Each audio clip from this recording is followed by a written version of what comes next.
Okay, Jackie. Jackie lives in a complex. Neighbor. Okay, so neighbor's unit has a water leak. Now, further in the question, we get the impression from the insurance company, if I'm not mistaken, or the body corporate, that the water leak is an internal issue. So the reason I'm putting that context in now is because the first thing that comes to mind is, was the leak due to a common area issue, or was it due to a issue like whatever, a pipe in like for the bath, but in the unit itself, or a leaking tap, although a leaking tap wouldn't cause this kind of damage, but an actual leak that can be attributed to the neighbor, not to pipes in the wall that belong to the body corporate.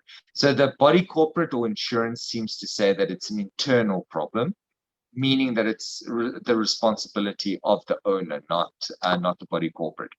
So it's seeped into her walls. This is now the viewer's walls. So from the neighbor to the viewer, seeped into walls is making it damp.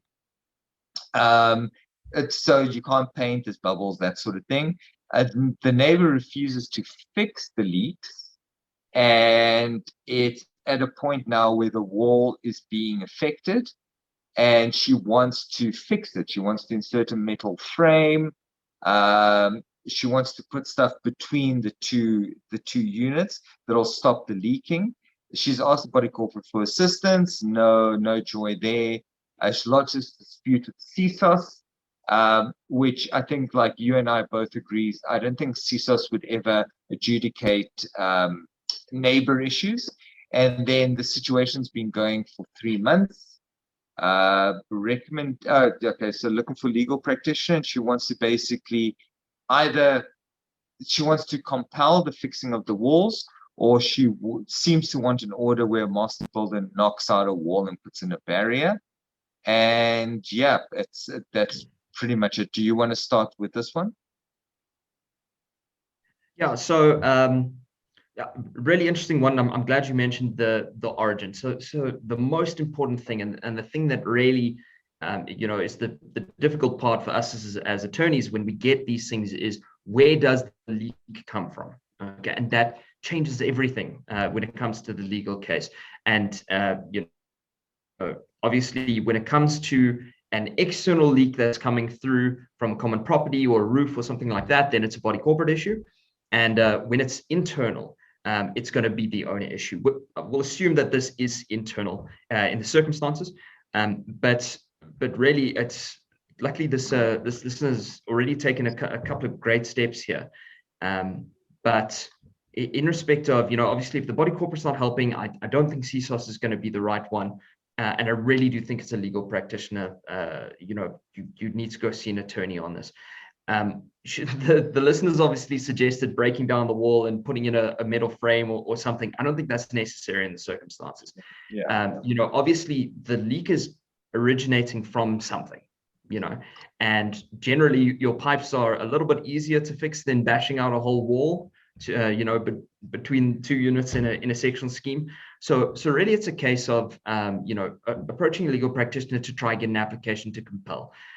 You can already demonstrate that there's some level of damage, and the listener did say that they've already got a contract out twice, to deal with the issue, and they're looking to get a third contractor. So you can already demonstrate at this point that there is a problem. There's a damage which is being suffered by you as the neighbor, okay, and it needs to be remedied because the damage is going to continue. And in those circumstances, it seems to me, just on a face value, that there is sufficient grounds for you to approach a court on a basis to say, look, this needs to be rectified. I need to interdict the owner to remedy the situation so that I don't continue to suffer damages or suffer more damages. If the leak continues or gets worse in the circumstances. I think there's enough to do that in the circumstances. So really, our listener did say they're looking for a legal practitioner. I think that's the right way to go in the circumstances, to at least get the process running, get your letters of demand out and try see if you can, get the neighbor to actually address the issue now. And then if not, eventually go to court for an application, to compel them to do so. Yeah. Absolutely. And going to that, the view also needs to remember damages that are being caused can also be accounted for. So obviously, this is a situation where you need an application to compel, because normally as attorneys, we look at things from a two-option perspective. So either try fix the issue or fix it yourself and then claim the cost of having fixed it. The difficulty here, obviously, is if it's a shared wall, you don't go around knocking down walls. I mean, it's just not, I mean, it's going to be highly uncomfortable for you as well. So it's not something that's suggested. You're going to basically live with a roommate for a couple of months while this wall is being put up, and it causes bigger issues.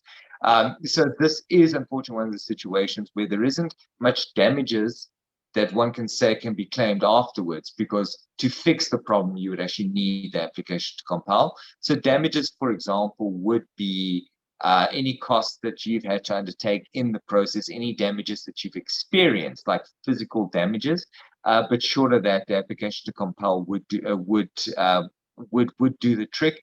It is just also a little bit difficult, and I'd suggest, so from a legal practitioner perspective, whether you're in Durban, wherever you are, because I see you said you're in Morningside, Durban, come to either SSLR or BSA law. But like we are national. We've got people all over the place. We can very easily run a matter like this.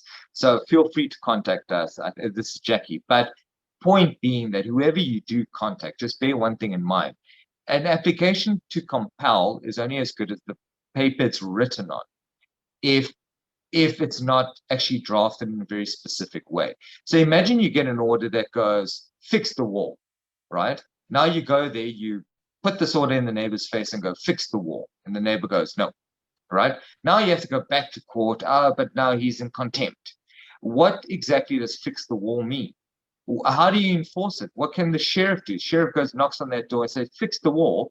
The sheriff can't compel him to do it. I mean, how do you physically compel someone to do it? It's not like a locksmith where you can unlock the door and there's an active step on your part to do it.